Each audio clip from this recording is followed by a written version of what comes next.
Hello and welcome to Chat and Chai with moi, your host, Karishma Bazday. This is a space where we aim to empower and inspire women through other women's stories. So if that sounds like your vibe, then girl, you found your tribe. So grab your cup of chai, get comfortable, and get ready to be inspired. My guest today is someone who inspires me so much, and I'm so blessed to be able to call her one of my dear friends. She is a medical doctor, an intuitive and integrative doctor. She is a neo-shaman, a breathwork practitioner, and so much more. I am so excited to be able to sit with her in conversation today and share her magic with all of you. So without further ado, I introduce you to Dr. Leila Sadien. My beautiful friend, welcome to Chat and Chai. Thank you. Thank you. I'm so excited to have you here and to sit in conversation with you. I feel like I've chatted to you about birthing this baby into the world, and now we're here. Amazing. So exciting for I me. know. Do you know we met in 2017? I checked the other day.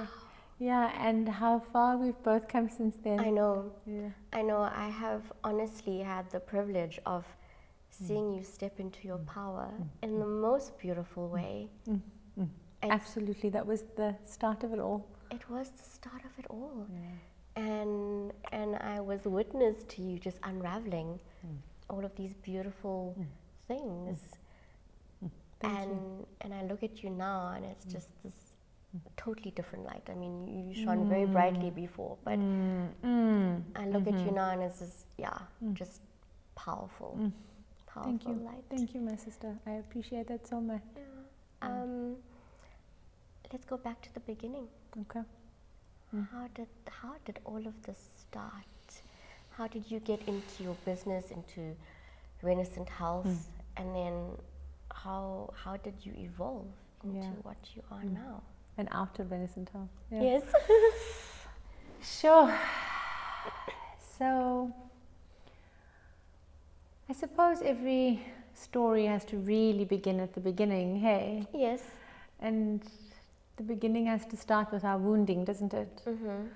And I would say that my wounding was really around being invisible and not seen, so to the extreme point of invisibility, where it was, borderline neglect invisibility.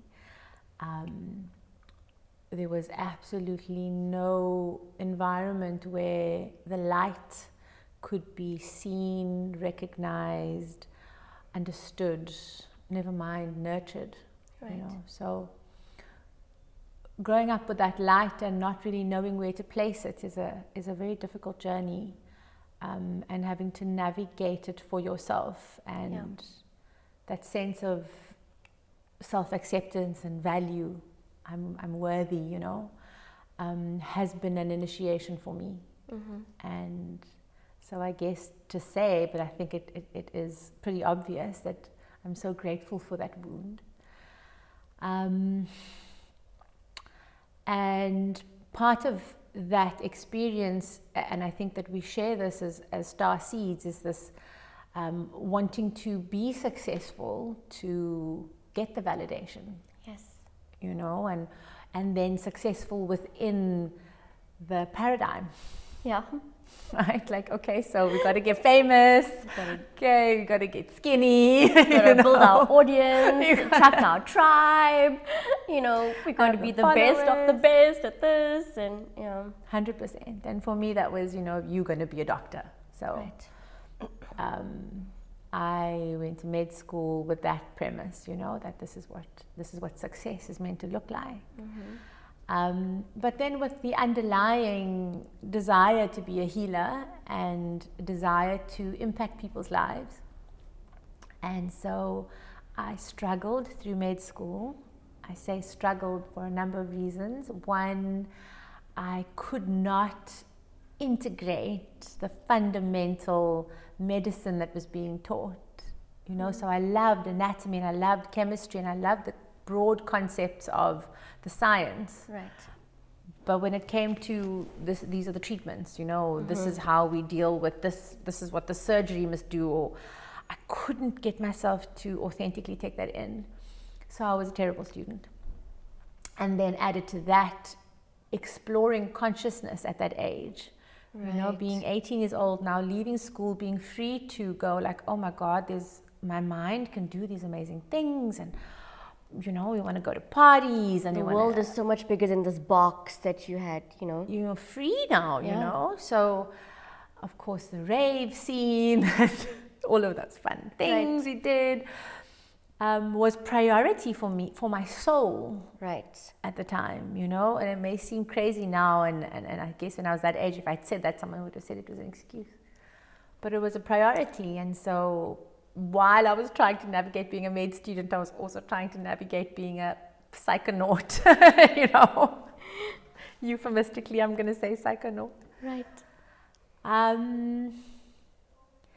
And when I began working as a doctor, I was really feeling the pain of symptom treatment medicine, you know, and the pain of recognizing my wound in others, where the 15-minute consult was not allowing me to see them. Right. And like whatever they were presenting with, my sense was like this person just wants to be seen, you know, but I've got 15 minutes and you better actually don't even have 15 minutes, I've got 10 minutes because the next patient is coming in. Like, I could not practice what my soul was yearning to practice within that container. Right. And in 2005, there weren't too many other options. And so I studied homeopathy, which I adored, in terms of what it taught me about, you know, the doctrine of signatures and energy medicine, and it was and nature and animals. Right. But again, I didn't feel like I could fit the paradigm of being a homeopath, of practicing as a homeopath. It was missing something. And I studied Reiki, and went through all the Reiki levels, and also there was loving how that activated the psychic ability and being able to feel and sense beyond the 3D, you know, and using the intellect and that together. And I was starting to really have a jewel in my head, you know. I was like, oh, this is a wonderful world in my head, and yet I still have to go back to clinic and practice as a doctor. And then integrative medicine was born. And I had some wonderful teachers that could marry the science with everything that I was learning as an energy healer. And continue down the journey of being an integrative doctor for a bit. I think we'd met sort of around that time. Practiced aesthetic medicine. I loved that. So when aesthetic medicine came onto my path, suddenly I had an outlet for the creativity and passion for beauty that normally in medicine, like, where do you put that, you know? So the artistry could come out, and I could begin engaging with my clients in a different way, because I could see them, you know. They were like coming with this frown line, but actually what they were also talking about was their husband and the kids, and how they saw themselves and their self-love. And I was like, oh, this is amazing. So my aesthetic practice was never we fix this problem with Botox. Right. It was like, okay, well, Botox is a tool, but now we can also begin to engage at a much deeper level. What is true optimization of the being, you know? Integrative aesthetics. Exactly. How amazing. Yeah, and I called it that. Right. And it didn't exist really. No. You know, because integrative people were like anti-aesthetics. Right. And aesthetics people were anti-energy medicine. So I brought that together. And then for a while, Renaissance Health really was a place that I could just be free to pioneer what that meant in the world and for myself, as an expression of my art. And Renaissance Health took off beautifully, very quickly. I think the world was aching for that. Women were aching for that. I was going to say, we were so hungry for a space like that. Exactly, like this kind of, I'm safe because it's a doctor, but yet I'm receiving a healing that, you know, I wouldn't have thought was possible. Exactly, and we have that opportunity to explore that curiosity held in a safe space. Completely. Yeah. It's powerful. Yeah, and then my son was born 2013, and I started experiencing a crisis within my own being around a marriage that I was in at the time, and cluster headache, which was really my other wound, that I had been journeying through for most of my life. And it was just all getting a bit much. And I met my shamanic guide at the time, and she coached me for 8-9 years. And through that, I really began to understand myself as a medicine woman. I really began the deep, deep dive into my shadow, the discipline that was required to bring in the medicine that I was moving through me, and I'd be so grateful for that, because I see a lot of people who are awakening and moving into their medicine and not having necessarily had the foundation of navigating the shadow pieces. Right. You know what I mean? Very important. Yeah, so critical, because actually once we get given back our power, of course, because it's lifetimes and eons of power, and we're sitting with all of the shadow stuff that we haven't yet embodied and befriended and gotten to know or overcome even, then the medicine moves through that. Right. Like your power and your magic and whatever is moving through that dense shadow stuff and then emerging on the other side tainted, so I think this is our journey as humans. We'll always have that. Right. That is a navigation we'll always have, but I feel so blessed to have had the space to navigate that discipline before. And is it about working with our shadows to alchemize it into something else, or working with our shadows to just befriend it and know it and hold it where it's meant to be held? Because how then do we stop our medicine and our magic from being filtered through that? Yeah, well, this is the thing, and that's why I say I feel like it's the human journey, it's both of those things. Yeah. And as we shine light on the shadow, you find the parts of you that was left behind there. So the shadow piece may be you're a bitch, and you just push everybody out the way and you're just this arrogant whatever. Within that room of shadows, there's a little child who was hurt and had to armor through that personality development. Yeah. And so we don't always transmute all of it, but we find the light within the shadow. And once we can really reclaim our soul through that journey, we now have more capacity to hold all of ourselves. Yeah.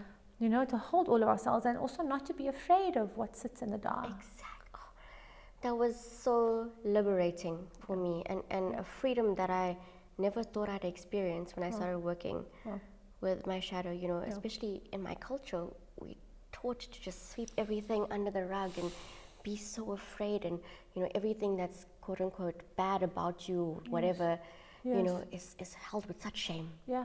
Totally, and I mean that's a big part of my Wonder Weight program. Yes. Most people who carry extra weight are so ashamed of themselves.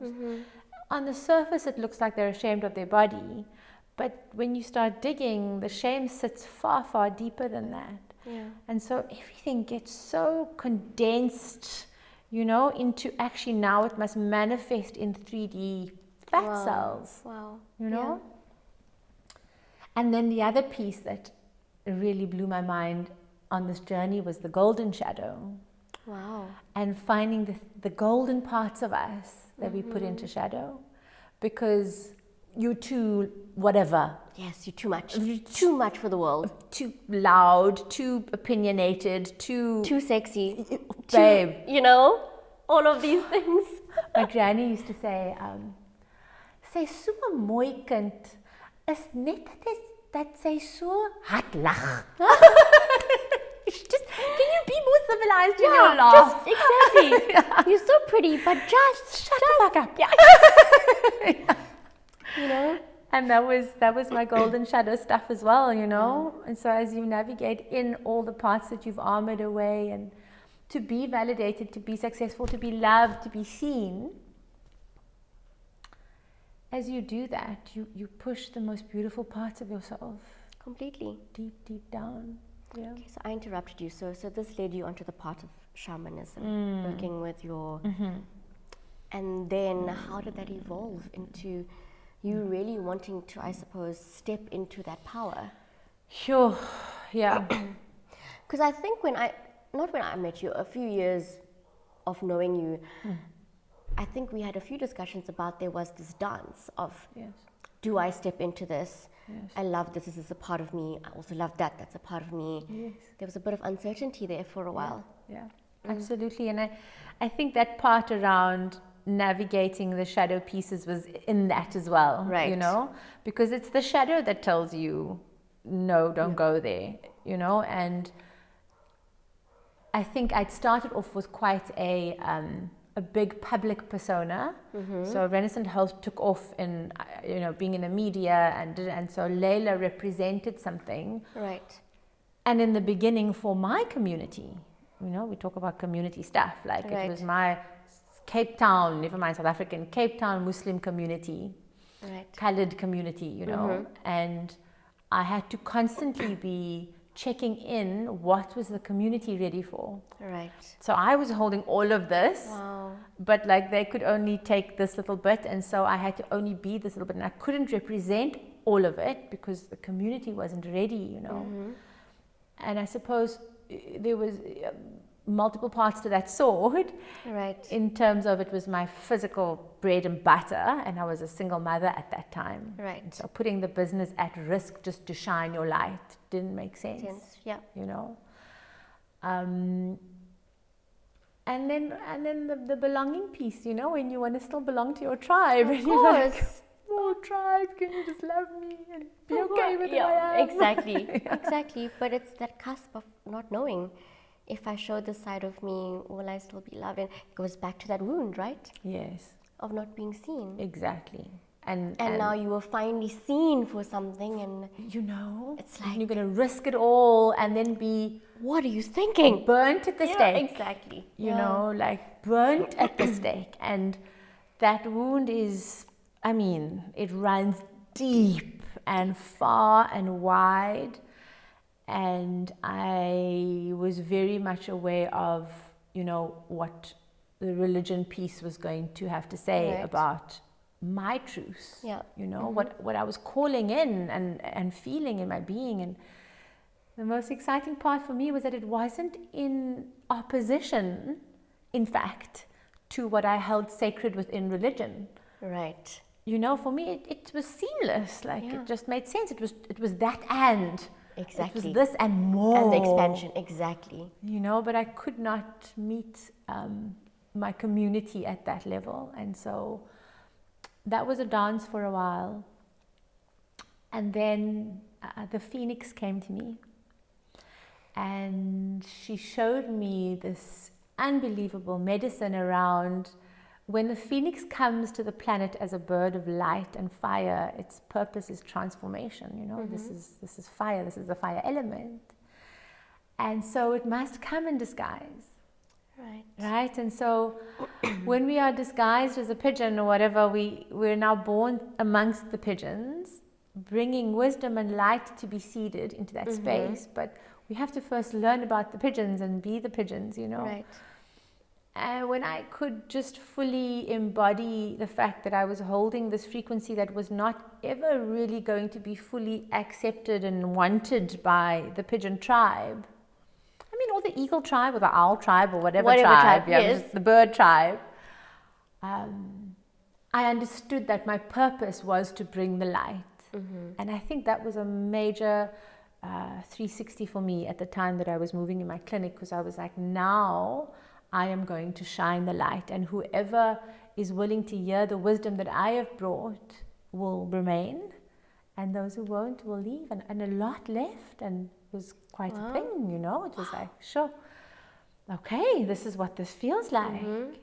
And I don't know if you've experienced this with your social media, but nowadays when we post, you know, when you post in all of you and you like this, I am putting down this truth, and you watch that red line and that green line. I know, and you're like, 10 unfollows, 19 follows. I don't even care anymore. You know, it was that story that you told me in one of our sessions that made such a shift for me as well. Wow, yeah, that Phoenix.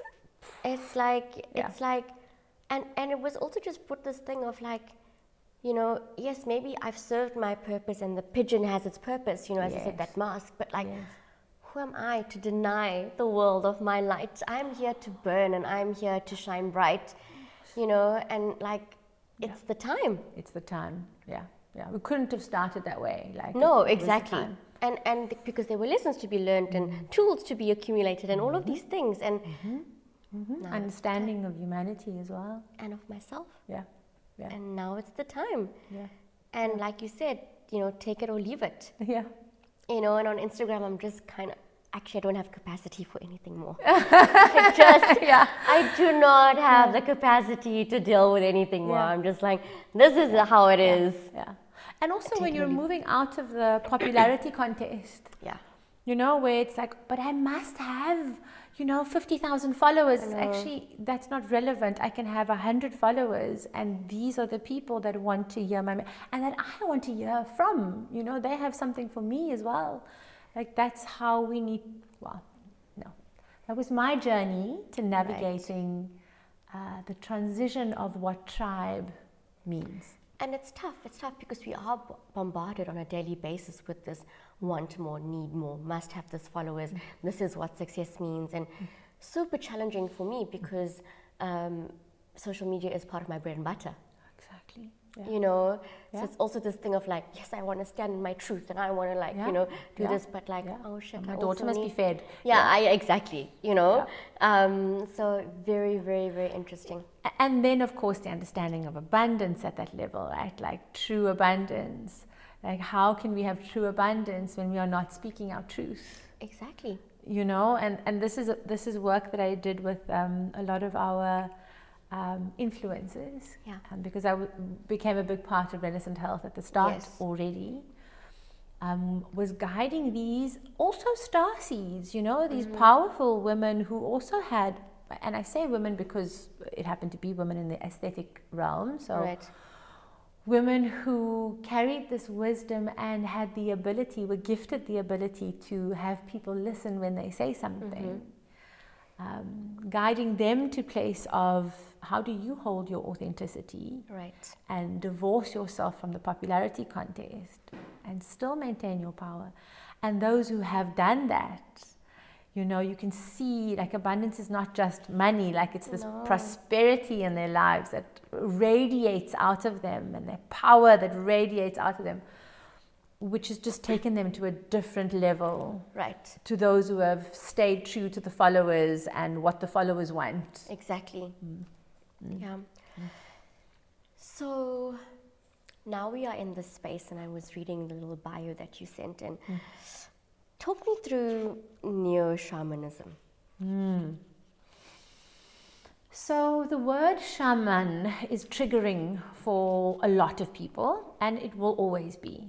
Right? This is specific to a Native American, like this is that culture, and nothing about saying that word when I say it is trying to take anything from that. Right? We are not trying to recolonize, you know, and then minimize and diminish what that means. But the world has not yet invented another word, right? And so neo-shamanism is kind of going, okay, it's not that, but all across the globe, there are people who are rising with their own indigenous medicine and wisdom and mystery and magic. And so wherever that comes from, wherever your roots kind of birthed that for you at whatever part of your lineage. What do we call this thing? You know? And so at its core, for me, neo-shamanism is really this knowing that everything is sentient, everything is spirit, and how do we live our lives in a way that is reverent of the sanctity of that truth? Wow. You know, and so whether, you know, I'm going to have my hair dreaded soon. Give me strength. Going to have my hair dreaded soon. Okay. Now, to know that my hair is sacred, to know that my hair is my crown chakra and like at every level holds my magic. Right. I'm going to have to navigate this decision very, very carefully. Who is going to touch my hair? What are they going to put in my hair? What is my intention behind it? Can I fully hold everything that means? Yeah. You know, that's neo-shamanism. Right. Like to be absolutely intentional and conscious in every aspect of your being. Beautiful. Like, this is what the world needs now. Completely. Oh my goodness. You know, how do we make money? Can I be intentional and conscious about every step that goes into this 100 Rand that I hold in my hand? And it's a journey that humanity is learning, all of us, you know, and we're the light workers that are arising, like people are at different levels, and that's okay. You know, whatever light can come through. And so I have had to make peace with that in myself. Right. Because if I was waiting to be perfect, it was never going to happen. You know, it was never going to happen. And so just holding that space of going, I'm not perfect. I don't know it all. I am being guided by a yearning within my being. I can commit to discipline. And I've seen that shift in you so beautifully. Whereas I think when we met, there definitely was that kind of holding for perfection in both of us, Totally. I think. And now I'm just seeing you flying. It's like, you know, it's like those wings are not clipped anymore, you know, and it's like I see you do like, you know, yes, stepping into shamanism, you know, stepping into the breath work, stepping into the cacao, like, and you stepping into it so beautifully, and it's amazing. But I think it is that you've kind of taken that layer of perfectionism. You're like, I'm here, I'm learning. I don't step on this pedestal claiming to know all things and everything, but I have this yearning in me to journey with you. Yes, as you in learn. this way. Yes, exactly. You know? And that's so beautiful because then we are connecting on this human, you know, space. Yeah. And, you know? and that's what I was saying in this last Chiron Jupiter conjunct. I was understanding that, like, this thing, joy. Yes. Whew, you know, something my guide asked me many, many years ago. She was like, you don't know joy. And it hit me so hard. And since then, I've been like searching for it, you know. Yeah. What is it? Who is it? Where is it? Yeah. Is that it? Is that what it feels like? And really, for the first time, only just the other day, and in fact, birthed in this space where I was in ceremony in this particular space. Wow. I went through a process of channeling and understood clearly that until you make complete peace with the fact that you will always be wounded, that you will always have pain, you know, that you will always have shadow, joy is not possible. Yes. It's not. No. Because I don't think joy exists in the realm of perfectionism. It doesn't exist there. There's too much hardness and rigidity and structure, like to hold that. Do you know what I mean? Yeah. Joy for me lies in the messiness, The and non-duality. the unknown, and exactly. Yeah. Exactly. And of course, can you be so joyful that you can accept all the parts of yourself? Yeah. So it's an ongoing navigation, but I can start to say that I can feel it now, you know. And now I kind of know what that feels like. Wow. I know that you're at the cusp of integrating all these parts of you. What does that look like? How is it making you feel? Yeah. I think the word embodiment comes up as you say that. Coming from a scientific world and coming from that kind of background of intellect, you know, it's about, okay, we must know these things and study these things and learn these things and even practice these things. Right. but like, when do we embody these things? And this has been a big journey for me with my clients in the last few years, really, with taking the medicine and really feeling it in every cell of your body. You know, what is, because there's a navigation into that place as well. You know, we can work the shadow in the mental, and we can work the shadow in the emotional, and we have to work the shadow in the etheric and the astral. Like, it's layers and layers and layers. Right. And so embodying on every level of the being, you know, that's kind of where I am in this part of the cusp. Right. And I would say I'm very clear that that journey will never be over. You know, and I suppose that that cusp then remains a cusp forever. Cusp forever. Exactly. Exactly. I want to talk a bit about divorce. Beautiful. How has it changed your life? How has it impacted how you show up and in this world? Sure. And how have you dealt with the stigma that is attached to it? That's so funny. So I come from a family where my dad's been married 3 times, my mom's been married 3 times. There's very little stigma for me. For me, that's normal. That's normal. That's life. So like, if you want to judge me for being divorced, like, I'm sorry, but that is your shit. I cannot be a part of that. I've got a whole other crap to deal with. So the stigma piece, I don't think really, perhaps when I was young, more the sense of failure. Right. You know, because we set ourselves up again with this absolute when we get married, like, this is the one and this is end all and be all. And, yes. And then the deep disappointment that one has to deal with when you go, oh my God, my life doesn't look like it was going to look, you know. Right.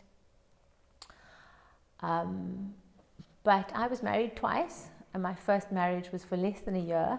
Wow. And I was very young. It was my childhood sweetheart, you know, so I got over that divorce thing very quickly. Right.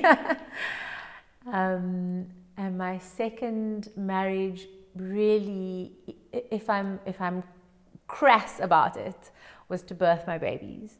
Okay. I intuitively selected someone that would be available to make babies with me, and we did within weeks after getting married. You know, I got pregnant. And a family that I believed would hold my children safely and love them. But I did not get married for someone who would be able to see me. Wow. And when I say see me, everything about that marriage was a real knowing that to stay here and have the privilege of all of these things that you've chosen, you have to stay like this. Yeah.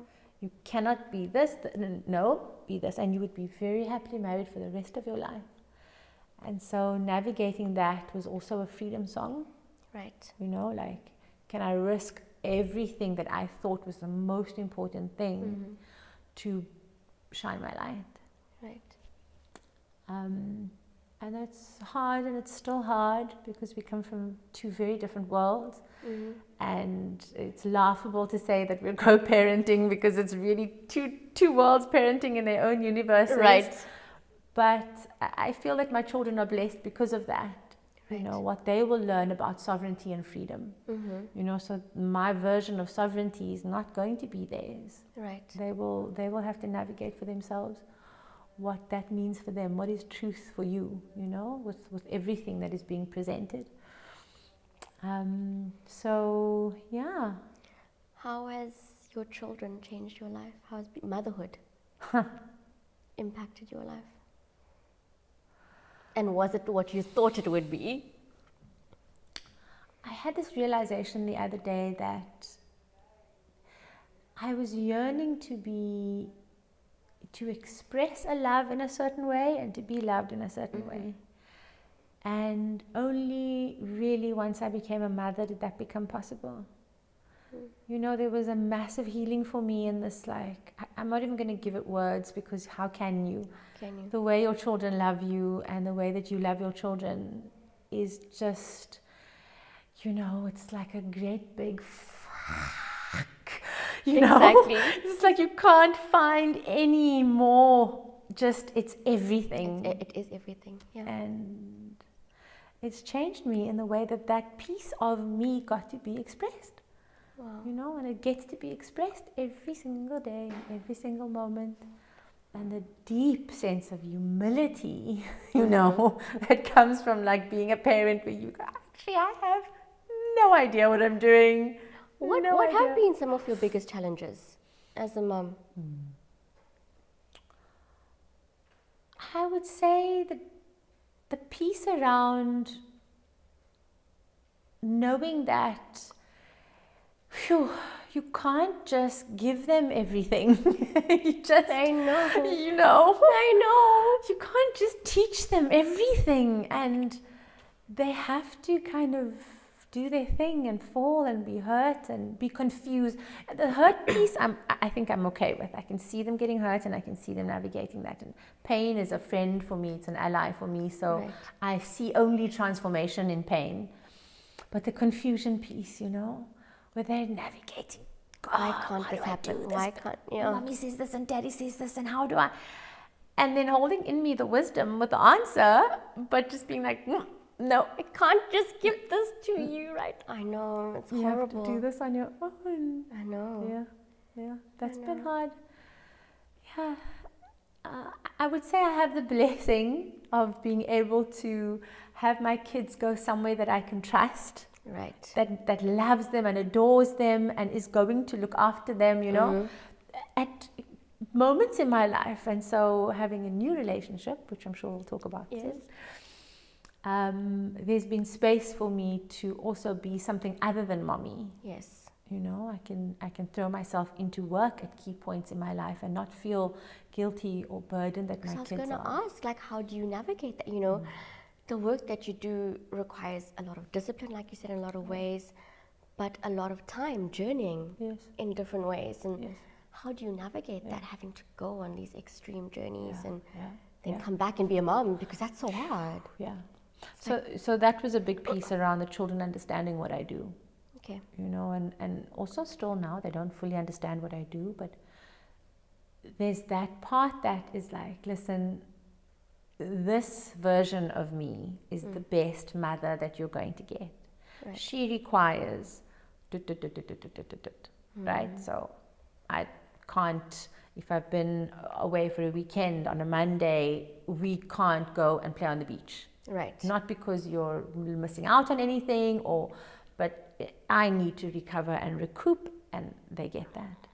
Having had cluster headache for most of their grown-up times, you know, where it was really, really bad, and thankfully it's not anymore, they saw me in unbelievable pain where I could not be alone with them. Right. You know, I had to always have someone with me just in case. And then have to recover afterwards, and they knew to be quiet when mommy's going through that.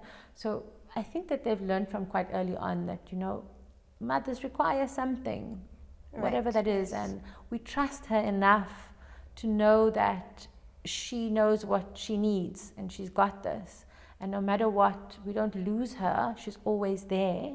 Right. And she's got this. We don't have to go and look after her. Yeah. We don't have to feel pity for her. She's got this. Right. I think that's been a big teaching for me with my kids from the start. And that's so important. It's a tricky balance for them to not cultivate the space where they feel like they need to fix you. Right? It's a dark hole. It's a dark hole. I find myself having to catch myself a lot of the times. Like if I'm or being mindful around letting Isla know that she is not responsible for my happiness. It's such a slippery slope. It's so easy to you know, go down that rabbit hole. And I'm like, wait a minute, this is not what my child deserves. Like, no, you know. And I think when we've come from part of our wounding being that, we yes, feel it very quickly, you know. So the bell goes off, and we're like, catch myself. No, not doing that. Moving around. It's been quite something, and especially in a divorced home where you miss them so much, and when you speak to them, you want them to know, and then you want them to tell you how much they've missed you. And Like that was like never going to be on the table. It was very like, hey baby, how are you? I'm good. I miss you. Done. See you in 2 days. Like that. Yes. And the grounding of that for them, you know, like the consistency. Yes. I think that's the piece when they know like these are the edges of the container. Yes. If we're moving, no matter what, there's a wall here. Okay, I can develop myself. You know, these flowers can grow in this container. They know where the edges are. They know when they're going to get water. Like Right. if you just planted them somewhere else, it would be a shock to their system, you know. Right. So with my kids, I've always held that gentle container of boundaries in certainty. Right. That no matter I love what, that. this is always here. I love that so much. Okay, very practical questions. As a doctor, as an integrative Yes. doctor, Yes. how do you navigate being sick with your children, and how much of what you've learned over the years, dabbling in all these different modalities, do you use on your kids? Wow. So being sick for us is a journey every single time. Okay. My son is a absolutely magical being, and when he has a fever, his third eye opens, he sees everything. Wow. He channels his thing and holding that space for him. So I know when he gets sick, we clear his room energetically. I know I have to be there for him to put him to bed and clear his room because he sees everything that moves through it, you know.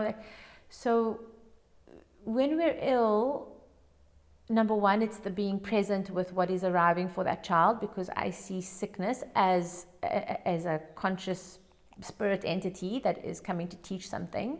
Right. And so holding intention in all of that versus, oh my God, the child's sick, they have to get back to school in 2 days. Yes. Quickly give them Panado, you know, like Yes. wherever we can find antibiotics, like make the pain go away. Like, to as far a point as I can. Of course. You know, Yes. within safety and comfort for them as well. But they also get it, you know, like I'm sick now and my system needs to learn how to be in this state of shut down, nurture, you know, maybe fasting, whatever it requires. And between James and I, there's so much energetic work that goes through it, you know. So more than being an integrative doctor, as a medical intuitive, a big part of my work is being able to engage when somebody has an illness, a dis-ease, a pain or whatever, and tracking what is the story, what is the body saying about this, what does the body need from this, or what is the charge from eons ago or years ago or whatever that is coming to light because of this. And so we do that work with the kids when they're ill. You know, Beautiful. we'll know that this is okay. She's holding something. This is an emotional charge. My daughter is incredible. She transmutes grief like I have never seen. When she was 3 years old, she came into my room and she was like, "Mom, I need to cry." Oh. I was like, "Okay, baby." And like I got it, you know. And I picked her up and I held her, and she was like, "I don't know why I'm crying. I don't know what's going on." And I was like, "My love, there are so many people in the world that are sad and they can't cry. Like, we're just gonna cry for them." Wow. And then she cried for, it was like 30 minutes, like cried, you know, where her heart was broken. There was no story, babe. There was no story. Like nothing had happened. She just She just needed to move this. Wow. And incidentally, we'd found out the next day that the whole war in Syria had like just flared up. Oh my And like goodness. everybody was being triggered emotionally. She had no idea that this was happening. course. She was just feeling that pain, you know. So when she gets sick, she has big cries, and we just hold that for them. And then in terms of, you know, practically, I mean, how can we do this for our children? We're not medical intuitives. Yes, You know, for sure. So how can we hold this for our kids? Yeah.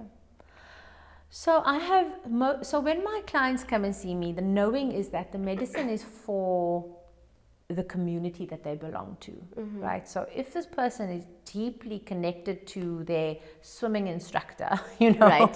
and the swimming instructor goes through something, there's a knowing that whatever medicine is moving through them is also influencing the swimming instructor. Right. And then they would maybe call me and say there's something going on, and I would feel into it, and it would always be part of their story. So there's that, you know, there's the piece that you need to know that this is also part of you. Whatever is happening is your story as well. And do your work. Right.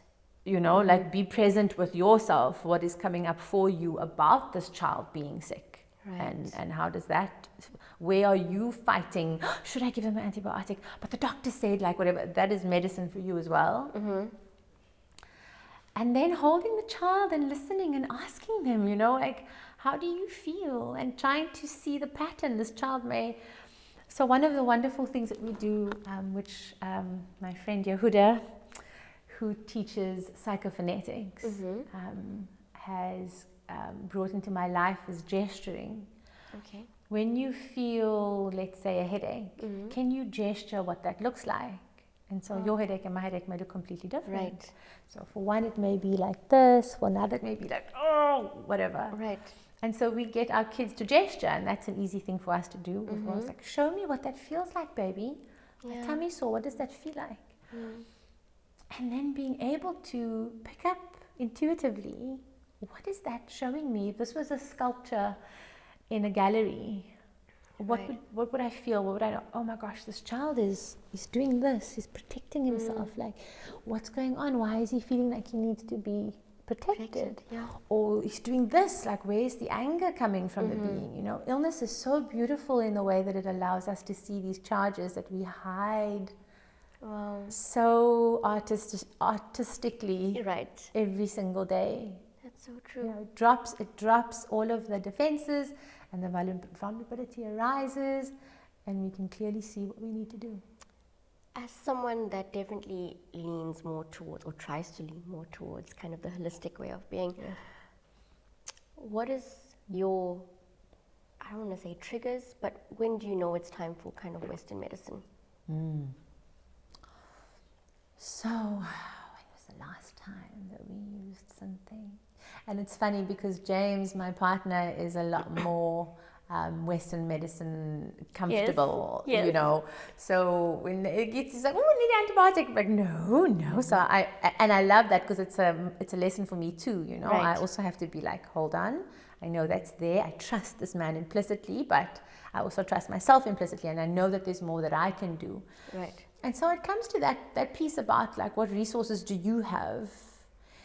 And when we talk about like vaccines as well, you know, there are parts of the world where, my God, please give your child a vaccine, you know. You can't get to a hospital in time. You won't necessarily have the capacity or the space or the time to recognize when something is dangerous in your child. Like, I get that. And then there are others who are more present and able to be present with, you know, whatever God's given you in this lifetime to work with. And so medicines are like that for me as well. Like, I know if I've got a headache, for example, and it's insane and it's been going on for a long time, and I've done the clearing and I've done what I needed to do, but now the pain's there and I'm about to get on a plane and I'm taking my kids with me. Right? I'm going to take a painkiller. Because you need to function, right? Totally. Right. But I'm going to be very careful about what painkiller I take. So it's not going to be anything addictive. It's not going to be something that can take over my consciousness. I don't use codeine. I won't put anything like that to my body. I'm not going to do mixed drugs just because it's easier. Like, I'm very specific. Okay, this is a muscle thing. I'm going to take a muscle relaxant or Panado. What is the simplest, easiest, least damaging thing that I need to take right now? You know? Right. Once I have exhausted all of my other natural options. Yeah. And so with kids, and I suppose antibiotics is a good example of that as well. Like, if you don't have the knowledge, you know, then don't like fight your doctor. I'm never doing antibiotics, whatever. But find someone that you can trust. I mean, if your car's broken, you're going to take it to the mechanic. You know what I mean? Yeah. And you're going to trust that mechanic says. He's going to know what to do. You're going to take it to the mechanic that you like and that you trust. You know, it's not going to screw you over. Like, we do that with the dentist. We do that with our hairdressers. I mean, we've got a wonderful pediatrician, and she's just like, she's a holistic practitioner. Yes. But she also has the Western medicine background similar to you. So that for me invokes so much trust, because I know that she's going to take us as far as we can go, you know, the holistic way, but she's also going to be honest with me. We're like, Karishma, it's time. You know, and over the years I've learned to, you know, cultivate that in myself. You know, I still feel so shitty that like now I've finally taken an antibiotic, but I've been sick for 2 weeks. For sure. And I'm shooting. Yeah. Nothing else. We've been trying all the things. Yeah, totally. You know, and it's not working. And I'm like, yeah. it's time. Surrender to this as well. 100%. You know?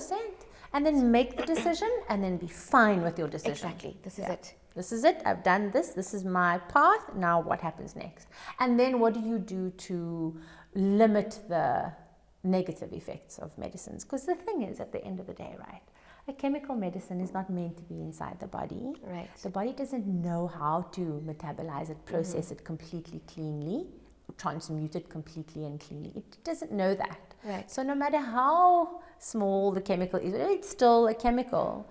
How can we also hold consciousness about that? An awareness about what we need to do to keep ourselves safe now that we've taken that medicine in. So what are your protocols for that? So detox. You know, if you've had to take medicine, then like you've got to detox that stuff out of your system again. Sanctity in when you take the medicine. I put medicine on my altar. Right. You know, I'll leave it on my altar so it takes in the high frequency. The intent of, not like, oh, okay, quickly, I have a headache, let me just take this pill. Right. Like I'm holding the thing, I see the message, I got what I needed. Like now speaking with the consciousness of that medicine, this is what you and I are going to ally about.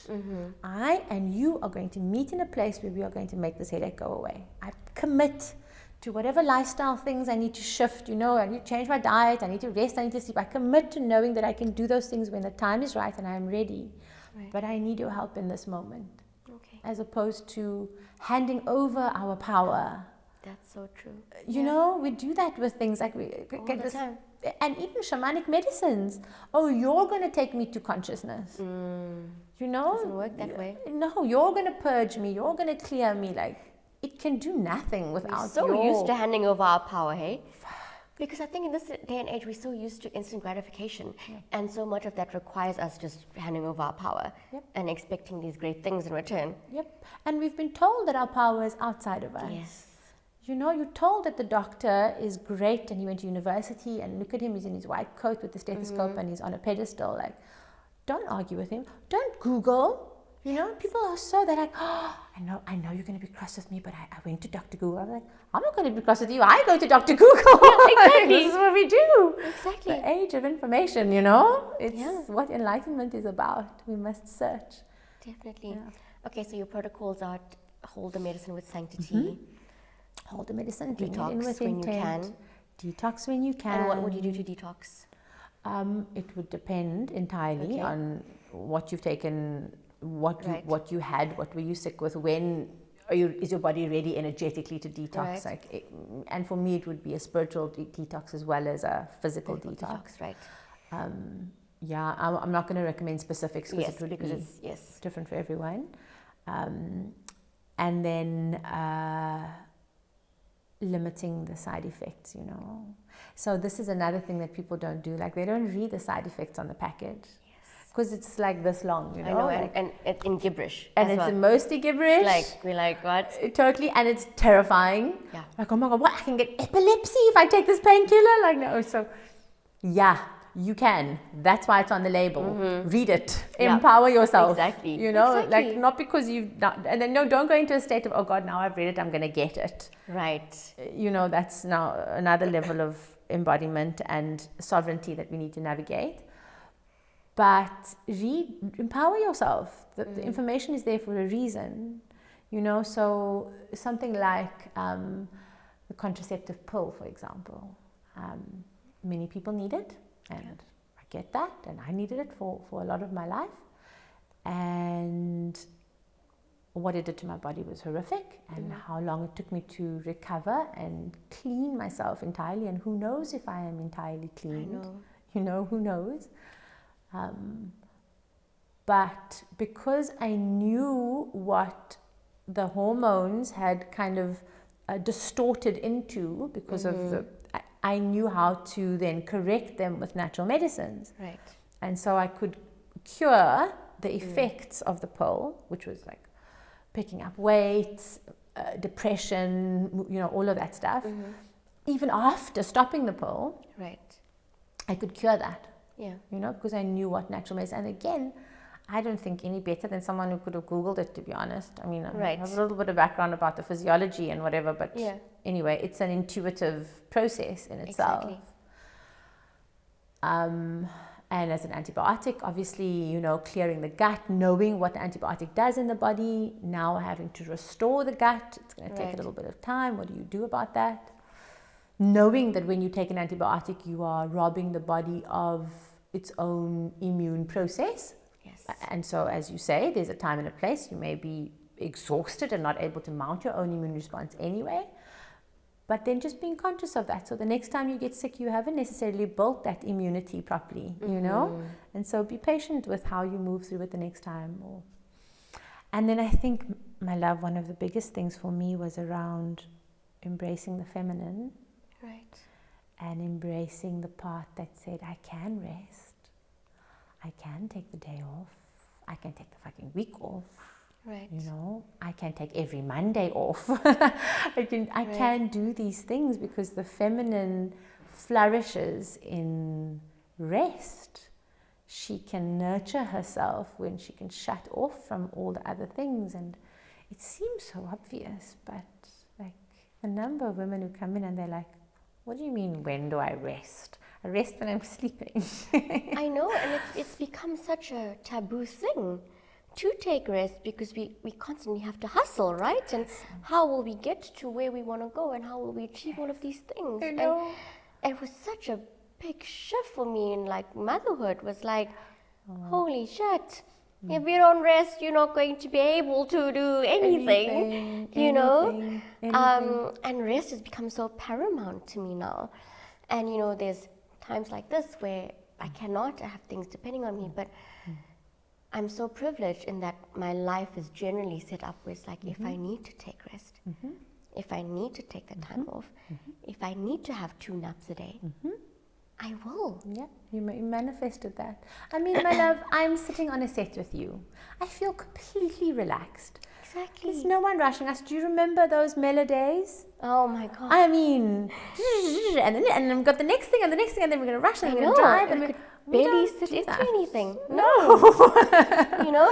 Yeah, so even in the work. But this is what I was saying. I was like, you know, Gail was like, postpone. And I said, I get to come and like sit down and have a conversation with someone I adore. Like, I'd do this if I was sick anyway. This is also like food for my soul, you know? So, but it is about that. I know so many women who just, even after straight away, after giving birth, you know, refuse to take the rest. Because it's also how they have constructed their image of themselves in their minds. Or as a mother. Or as anything, you know, if I rest, I have been a failure. That's it. You know? Totally. And to not find pleasure, not find pleasure in rest. Completely. You know, like it's pleasurable to go and lie in the grass and the sun. Oh my gosh. Just lie there. To take a nap with my daughter You and know? not care. It's like, you know, Completely. just bliss. Yeah. There's so many moments of pleasure that we rob ourselves of. And then to think that we can still be so productive and so successful when we don't even know what pleasure feels like. Completely. Speaking of pleasure, I know you have a wonderful new man in your life. Not so new anymore.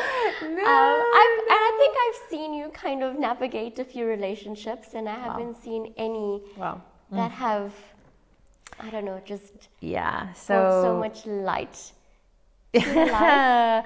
But also, Wait, you're being over generous. Hold on. No, I know. James, if you're watching this, I tried. That was a good setup. No, but I know there's so much, I know why this relationship is so successful, for lack of a better word. Yes. It's because it is grounded in so much truth. Yeah. And it's not just about, we bring the light to each other's lives. This is just held in such sacredness. Exactly. And, you know, and that's been beautiful to witness. Yeah, you know what, James? When I met him, I felt like 2 planets colliding. Wow. It was an instant like, this person belongs in my ether. There was no physical attraction from my side. Didn't want to marry him, didn't want to date him, didn't want to kiss him, I just knew that his universe and his reality completed a piece of mine. Right. And so there was something that needed to birth out of our being together. And it was about 4 years that we knew each other, before it crossed a line into a more romantic sphere, and he speaks of it in the same way. He's just like, we sit together and we wouldn't realize, but we would like gravitate. Next thing you knew, we'd be touching heads. Like, how did we get like this? Right. And so I will speak of this relationship as my twin flame relationship, because really, who knows, right? Who knows? Right. And we may never know, but in what I understand to be twin flame, this is what this feels like to me. Where James is so much my opposite, so much like yin yang opposite, in terms of what he'd been conditioned with in his life and how he'd kind of navigated through all of his wounding, just so opposite. We come from different cultures, we come from different financial backgrounds, everything. Right. And when I say different, opposite. Right. And yet, the core learning, what we each needed to heal, transform, transmute, ascend, was the same, is the same. And so the picture looks completely different, but because of this person being able to meet me, as you say, in full truth, and commit to constantly navigating truth, because what is truth really? Right. He has a truth and I have a truth, but we're constantly navigating and excavating to the core of that truth. We're not afraid at all to be vulnerable with each other, like to every depth of the vulnerability, whether it be weakest moments or whether it be wildest, craziest, angriest, ragiest moments. Like, we're not afraid to show all the parts of ourselves to each other. And so I suppose in many ways it's that being seen piece. Yeah. But even in this relationship, like, that wound is hard and strong, it's like, can you not just see me? But outside of that, there's an ability and a knowing that in me, in my full power, this man will still be here. Wow. And I've never had that before. Right. I've never had that before. I don't have to be smaller in any way to be with him. And That's so and he beautiful. neither. Right. And nothing about him has to be smaller to be with me. Yet at the same time, we trigger the hell out of each other, because there's this constant like calling out, Yeah. like, no, that's not okay. I don't Right. want that in my field. And then the person going, shoo, okay. So for example, I come from a all rage response family, where like you're angry and you let them know. Right. And he's like, hold on, like, I've been traumatized by rage. Like, it hurts me when you go in. I have to like, okay, let me see how else. How else can I? Like, where do I find my rage corner and rage there and come back and still communicate? So what I've loved about this relationship is it has birthed for me an ability to hold other couples in space. Right. Yeah, without this partnership, I would not be able to have seen, So yes, we dive deep into the shadow stuff, and no, it's not just love and light at all. But that holds so much beauty for me. I mean, that's how Gail and I have navigated our relationship as well, and it's been so different from anything else that I've ever experienced. Yeah. But it's been the strength, it's been the foundation that's allowed us to appreciate the light and the love and all the fluffy stuff.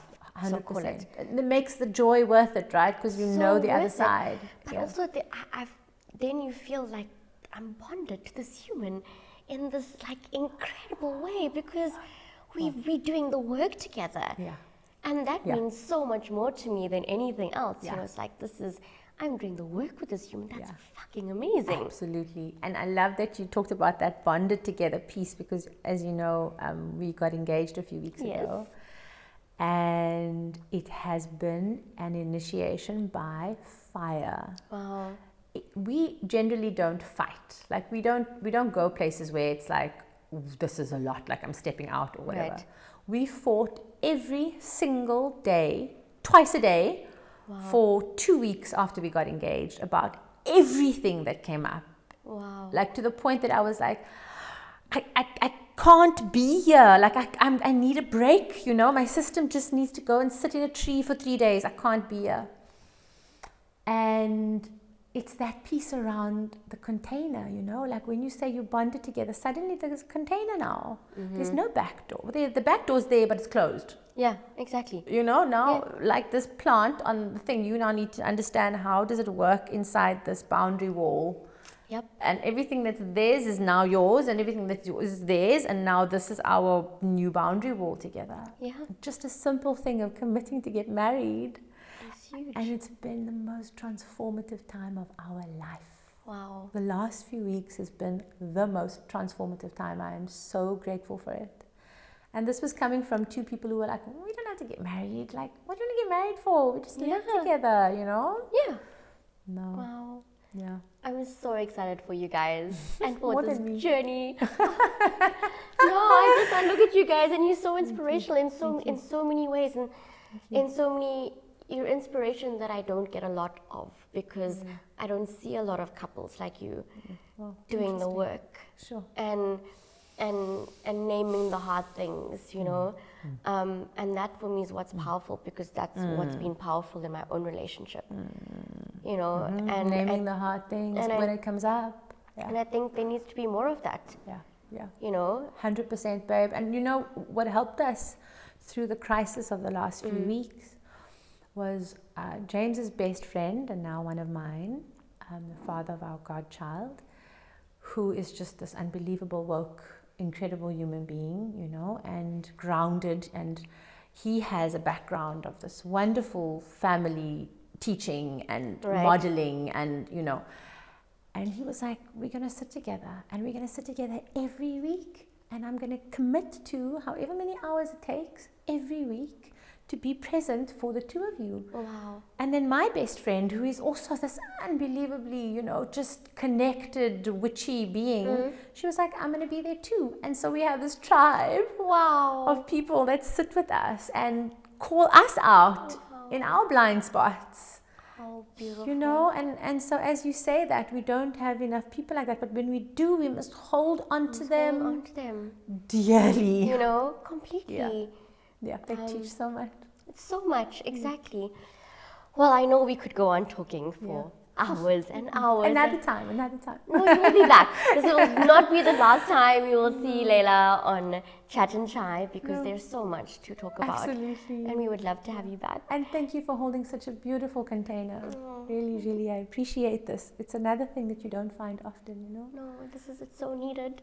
And I'm so grateful to be able to have this opportunity, and so grateful for you and your time. Yeah, my and pleasure. your light and your magic that you weave so beautifully and powerfully in this world. I am so blessed to know you. I really am. I'm so blessed to know you and have you in my life.